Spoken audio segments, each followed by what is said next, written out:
There's two things I learned that I could do. I could hit a baseball, and I think I can learn or teach a lot of people not to make the same mistakes that I made. That they can learn from my situation. And I think there's a lot of people that may be headed in the wrong path, can just look at what happened to me and learn from that situation. There was a time in my life when I was out of control, gambling. I guess there's probably a lot of people in this town could be out of control gambling. But I worked hard at it. I got it under wraps for the last several years. And, you know, I'm in control of my life right now. All I look forward to being someday is friends of baseball. I want baseball and Pete Rose to be friends. That's all I want for it. So I can say I'm not an outsider looking in. I got grandkids. They want their grandpa to be associated with baseball. That's all. That was Pete Rose speaking after his appeal for reinstatement to baseball was denied. And all he wants to be is friends with baseball, Skip. You watched this whole press conference. Did it change your mind? Not only did it not change my mind, it actually helped make it up even more strongly than ever, Stephen A. Smith. The whole show yesterday, and I watched it live from start to finish, was nothing short of pathetic. Lord have mercy on us all. I can't help, because I've been around him a lot, I can't help still liking Pete. I badly want to embrace his campaign to get reinstated, just to be a part, to be friends with baseball. And then I watched this pathetic undertaking yesterday at the Pete Rose Sports Bar and Grill on the Las Vegas Strip, as he is backed by a throne. It says Throne of Hit King. Throne of Hit King right behind him. He's not sitting on the throne. He's sitting just in front of his Throne of Hit King, made of baseball bats, right behind him. As all the stories pointed out, you couldn't see this on our live feed, as scantily clad employees of the restaurant walked around holding signs in support of their employer, Pete Rose. This is the scene yesterday. And then we get to his gambling. He goes through his former gambling addiction, and our new baseball commissioner, Rob Manfred, obviously voiced concern that today's Pete Rose would be able to refrain from still betting on baseball. And Pete says, no, I've gotten my old addiction under control. I've worked hard to get it under control. Then he adds that, hey, like anybody else in Las Vegas, he likes to go home every night and bet on whatever game's on TV.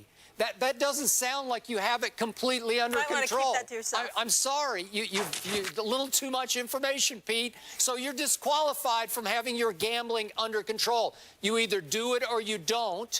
It's a form of addiction like alcoholism. You either drink or you don't drink. And in this case, he's still betting on whatever game's on that night, disqualified.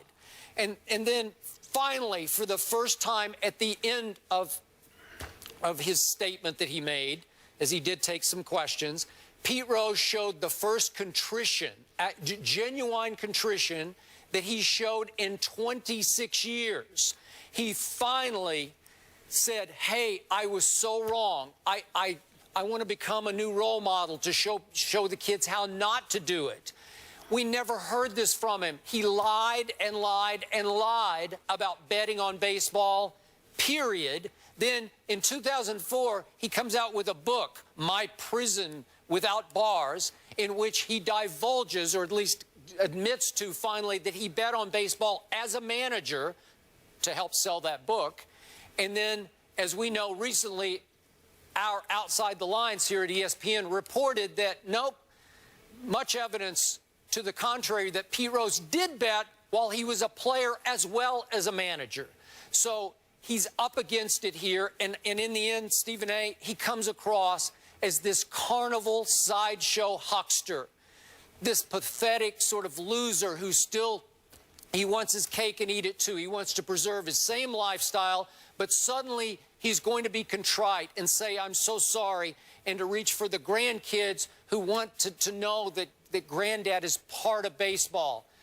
Pete, You should have thought about your grandkids or potential grandkids 26 years ago when you basically waged a war on baseball as you lied and lied and lied about how you disrespected the game by betting on it as a player. So in the end, I have zero sympathy for him, Stephen A.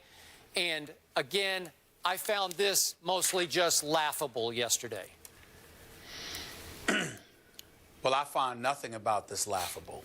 I don't find his situation laughable. He obviously brought all of this on himself. But I don't find your position and those who think like you laughable at all. I find it sad. I find it incredibly alarming that you all have such a lack of compassion. It's been 26 years. That's where I'm at. Y'all act like folks are out there saying that Pete Rose didn't do anything wrong, that he didn't lie, that he didn't gamble on baseball, that he wasn't a pathological liar. You know, y'all, that he was the greatest human being in the world, and he wasn't this acerbic individual who treated, whether it be Bart Giamatti or Faye Vincent or John Dowd, like trash. Y'all act like folks don't know that. We do know that. Nobody's absolving Pete Rose from what he did, nor the despicable human being that at least he was at a particular moment in time. Nobody's even forgetting the fact that he lied and lied and lies continuously for years, 15 and counting before the autobiography came out, and he ultimately told and acknowledged that he gambled on the sport of baseball. And we are not, oblivious to the fact that he profited off of it, and he's been profiting off of gambling and selling books and selling his signatures and other paraphernalia, outside the Hall of Fame or down the block or wherever it was in Cooperstown. We all acknowledge that. What we're saying is that who we are as a nation, who we are as people, there are individuals who never deserve forgiveness. They're usually murderers, people who have taken the lives of other people. They're not usually people who made mistakes or just seem to be bad human beings in terms of their personalities.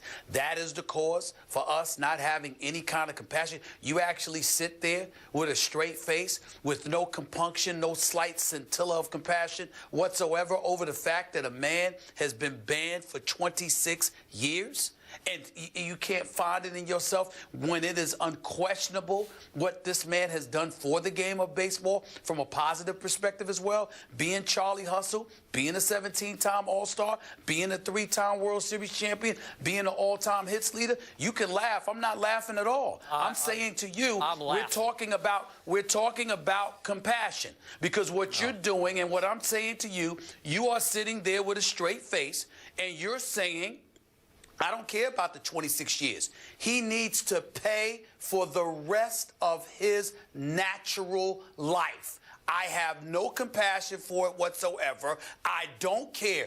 That's what you and people who think like you are saying. And I'm saying, when I think about steroid users, when I think about criminals, when I think about violators of in regards to domestic violence, when I think about so many different things and so many different types of people we have allowed to maintain or revisit involvement in baseball, or dare I say ended up in the Hall of Fame. If I were sitting here and saying to you that Pete Rose actions were defendable, I get your point. I'm not saying that, and I don't know anybody who is. He was wrong across the board, and he's been wrong all of these years. I'm simply saying he's 74 years old. It's over. And at the end of the day, it comes down to us and our willingness to say, okay, you've suffered enough. And you're not willing to do that. I am. That's all. He's not suffering. I told you yesterday he can participate ceremonially in all kinds of baseball activities. As we know, he continues to go to Cooperstown during Hall of Fame week and hawk his signature on any memorabilia, to sell a signature. He continues to sell memorabilia in Las Vegas in his office off the strip. He gets to do whatever he wants to do, except he's not welcome back inside baseball. I don't see where that's a big problem. My prison without bars. That's not a prison. He crossed a line you cannot cross. And I don't want to get into the details of how you're threatening the very credibility of the outcomes of the games you are playing in. We're back to the Black Sox scandal of 1919. You can't come back across that line, and I applaud each of our commissioners, all the way up to Rob Manfred, for finally saying, no, I cannot lift this ban. And again, I point out what Bob Nightingale pointed out in USA Today yesterday, that once this stand is made, you have made Pete Rose the poster player for Rule 21, that you can't cross that line. But he already is. No, but he already is. He will always be. Is. No, hold on. He already is. You That's can't number say, one. oh, forgive and forget. No, he already is. He already is, number one. Number two, he would continue to be, regardless of what decision was made. Number two. Number three, as it pertains, I'm not character assassinating any of the commissioners. I'm only talking specifically as it pertains to Pete Rose. They're all cowards because nobody wants to step up and think for themselves. I have no problem with Faye Vincent in his position. I have no problem with John Dowd in his position at the time because they were directly involved. But when you look at Bud Selig and you look at a Rob Manfred, it's almost like a Supreme Court justice, Skip, continuously leaning on the rulings and the opinions of our forefathers to the point, and they always do it, don't get me wrong, but not to the point where there's no wiggle room whatsoever for things to be modified based on the changing times, some of the things we experience, some of the things we've realized that in its own way are just as, or in some people's eyes, even more egregious than his actions. I am simply saying it is no longer about Pete Rose. It's no longer about what he has done, because we know it, and we know how unacceptable it is, and as well as everybody else. At some point, it becomes about you and what your level of compassion is. The man is 74. He did a lot of good things for the game, too. And all I'm saying is, yeah, he could make his money, he could do this, he could do that. We also saw in their report where they specifically acknowledged that there was some leniency, that they were willing to extend his way if he had been forthcoming and were willing to admit his quote-unquote addiction. Well, we got sex addicts, we got drug addicts, we got alcoholics. When you have an addiction, we have been taught it is a problem. And if it is a problem, then he had the problem. So we have no compassion. It's about us now. It's about our lack of compassion. It ain't about him. We know how bad he was. But the lack of compassion from people like you and who thinks like you is very alarming. That's absurd. It's very alarming. That's offensive to anybody who loves the game of baseball. That's what that is. So you're trying to say no it's insulting? For that? All right, you don't have any compassion. This is a bad guy who had no respect for the game that made him what he was. But steroid users did when they were cheating. That's a whole other issue. We're talking about Pete Rose here. I'm just saying the point that you brought up about respecting the game. At least they were trying to win. I'm not sure Pete was always trying to win. By cheating? That's what they were doing? Okay. But, I mean, we can do degrees of sins here. This is a big one. This is at the top of my list. And I know it's a big one. But listen, we're not having this discussion if it wasn't 26 years, Skip. It didn't just happen yesterday. Okay, remember, he got his audience with the new commissioner, and we didn't hear any of that. The commissioner didn't hear what you heard yesterday. He was shocked that the ban was retained by the new commissioner. It goes on, and that's probably the end of it. That's probably the last shot he's going to get. And so he was shocked into, oh, now I'm going to be contrite and put on a big show yesterday at the Pete Rose Sports Bar and Grill. Forget his press conference. Way to go. What? I don't care about his press conference. I care about what the facts are. Yeah. And it comes down to our compassion. Here's the last thing I'm going to say.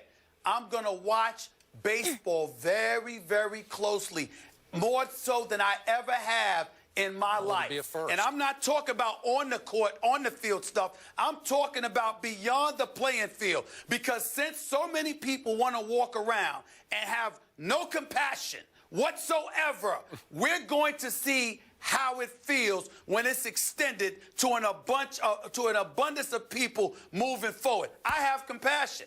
It's sad to see that you guys don't. Yeah. That's all I have to say. Spare me your self-righteousness. Thank you. Whatever. Yeah. Spare me. All right, so Spare this me. just I'd rather in. have a heart than be heartless. Stephen Tell you A. that and much. Skip on opposite ends of the spectrum with Pete Rose, You're and damn right still we are. after hearing him speak yesterday at his press conference. Are they on the opposite ends of the spectrum on this next subject, though? That is the question. When we come back, we hear from you, the people. Who would you rather have, Boogie Cousins or Dwight Howard? We'll reveal the Twitter results on the other side of the break. The guys will react as well.